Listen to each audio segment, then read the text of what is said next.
We just got done unboxing our Stryker radius arm drop lift kit for 2025 F-450. We've got our Stryker fabricated radius arms right here. Coil springs, obviously. These go on the top of the coil springs just to give it a little more flash to it. And we have our actual radius arm drop, and it does exactly what it says. This is also the same thing you use for the 4-link conversion. You'll just put the upper control arm in the top hole.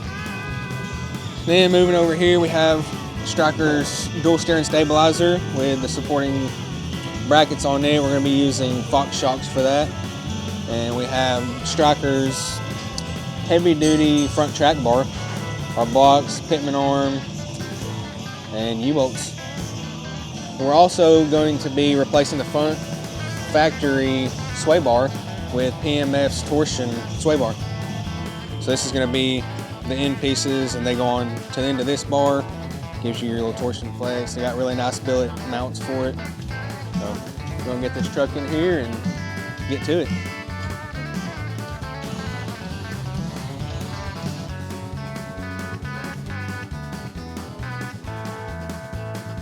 So we got our 450 in here pulled in. We have the lift arms raising the vehicle up by the body mounts, and we have the axle supported by jack stands.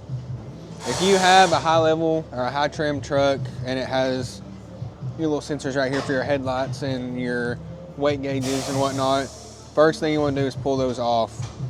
So that way whenever you pick the rest of the truck up, you're not breaking any arms, you're not breaking any linkages or anything.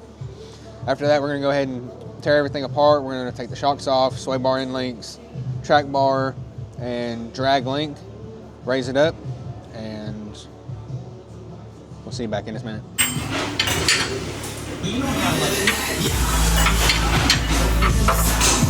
So now that we've got all of our stuff disconnected, including our brake lines, we're gonna go ahead and lift this up, pull the springs out.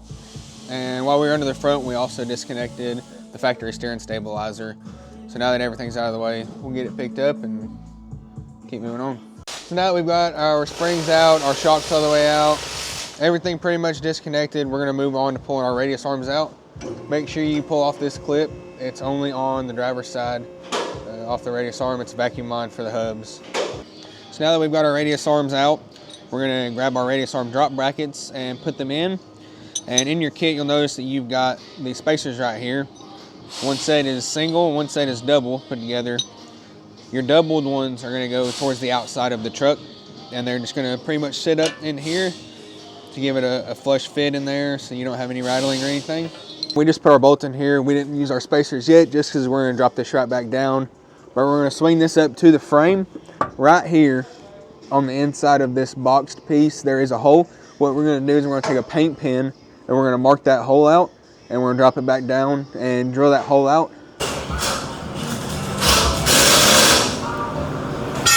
All right, now that we've got our radius arm drop bracket installed, we're gonna grab our Stryker fabricated radius arm, and if you do have one of the higher trim packages that has the headlight sensors, they have a pre-installed bracket on here, so that way you don't have to go with any other separate kits or anything. Everything's ready to go straight out of the box. So, all right, we've got all the lower part of the suspension done, radius arms in.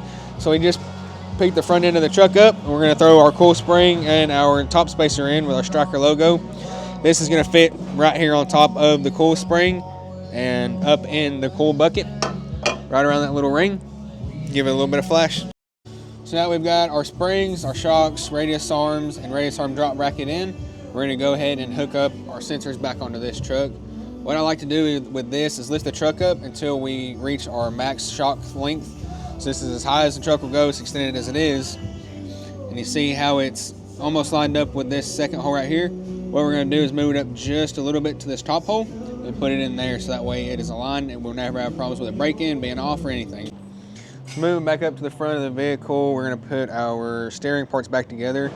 So we're going to be removing the factory track bar and track bar ball joint on this truck, and we're going to be installing Stryker's heavy duty, real big, thick track bar. So what we have to do, whenever we pull that ball joint out of here, we have this that goes in, sits up against the axle, and it takes up the hole right there so that we can bolt our track bar right to the top of it. Then while we're in there, we're going to be putting in our track bar drop bracket and our drop pitman on. So now that we've got the front of the truck finished up, we're moving on to the back. And all we've done up to this point is we've lifted the rear of the truck by the frame, took off the sway bar from the axle to give us somewhere to put our jack stands, and we're supporting the rear axle by jack stands. So we are going to be taking off the bracket for the weight scale in the back, and it's just this one nut up top.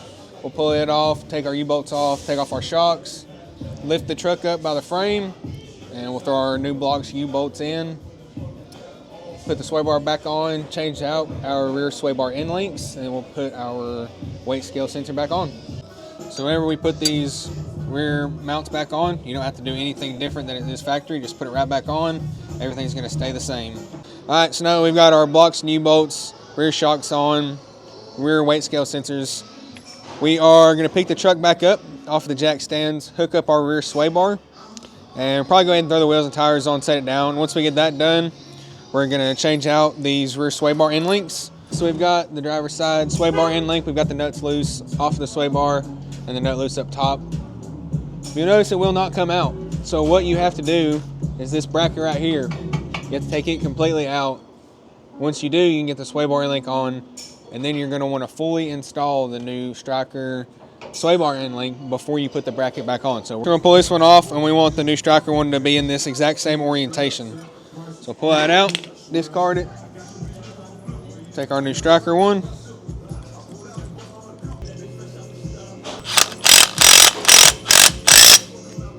Right there, we'll put it back on. So we just got this Stryker lift wrapped up. We're about to pull it up here on the alignment rack and we'll put on our dual steering stabilizer.